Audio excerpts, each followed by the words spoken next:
ఇదే చివరి దాడి ఇంకా ముందు జరగకూడదని చెప్పేసి మేము ఆ సిద్ధంలో మాట్లాడుకున్నప్పుడు తర్వాత ఖచ్చితంగా 5 సంవత్సరాలకే ఆగస్టు 6, 1991 నాడు మళ్ళీ చుండూరు మీద కాలం చెడుకి 1000 రేట్లు ఎక్కువ, 100 కాదు 1000 రేట్లు ఎక్కువ మాలని చంపి గోనె సంచులలో నూకి తుంగభద్ర కెనాల్లో వేస్తే ఆ పోస్ట్ మార్టం చేసినటువంటి డాక్టర్ కూడా చూసి చచ్చిపోయింది. పుష్పరాజు గారు. అయితే ఇక్కడ చెప్పదలుచుకున్నది ఏంటంటే ఇప్పుడు చెప్పాడు సర్వోదయ అభ్యుదయ సంఘం ఏర్పాటు చేసి కాలం చెడు ఉద్యమంలో మొత్తము భారతదేశం మొత్తం కూడా సాలిడారిటీ వస్తే చుండూరు వచ్చేవరికి ఎఫ్సీలలో ప్రతిఘటన ఉద్యమం వచ్చింది. అప్పుడు ఈ సినజీయ స్వామి మంగళగిరిలో ఉన్నాడు. వాడు ఏమన్నాడంటే త్రేతాయుగంలో కూడా దుష్టుని శిక్షించడానికి మంచివాళ్ళని రక్షించడానికి ఇట్లాంటి జరిగింది, చుండూరులో ఇట్లా చంపటము సరైందే అన్నాడు. This is the statement of సినజీయ స్వామి. ఇంకా మనోళ్ళు తెలియలేక ఆ యూనిటీ అక్కడికి పోయి కాలు మొక్కుతా ఉన్నారు. ఈ స్టేట్మెంట్ ఎప్పుడైతే వచ్చిందో ఆగస్టు 17, 1991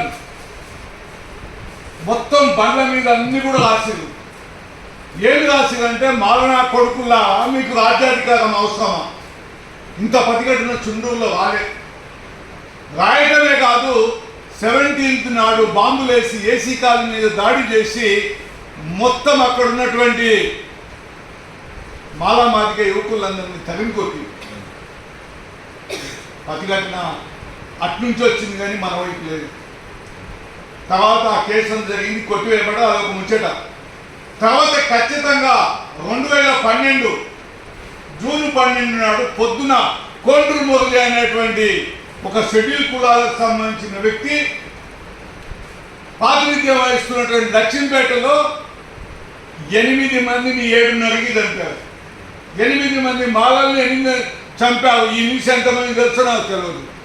ఇక్కడ ఉన్న మా భరతభూషణ్ గారు, కాకి మాధవ్ గారు వీళ్ళు బండేసుకొని వెళ్ళి వాళ్ళకి కావలసినటువంటి సహాయ సహకారాలు అందించినాం.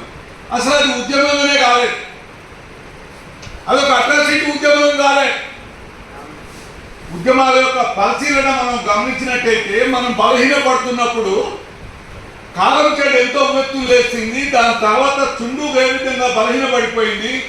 లక్ష్మీపేట వచ్చేవరికి అసలు మన ఉనికి లేకుండా పోయింది అనేటువంటి వాస్తవాన్ని దృష్టిలో పెట్టుకొని ఈరోజు మనం ఎస్సీ వర్గీకరణ చేసుకొని మాల మార్గాలు ఐక్యంగా ఉండాలనేటువంటి అంశాన్ని ఇక్కడ చెప్పదలుచుకున్నాం.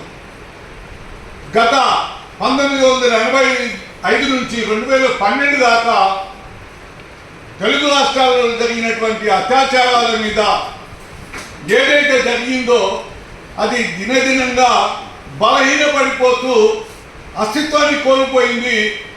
మాలమాదిగ ఉద్యమం అనేది చెప్పడానికి మాత్రమే ఈ అంశాన్ని మీకు చెప్పా.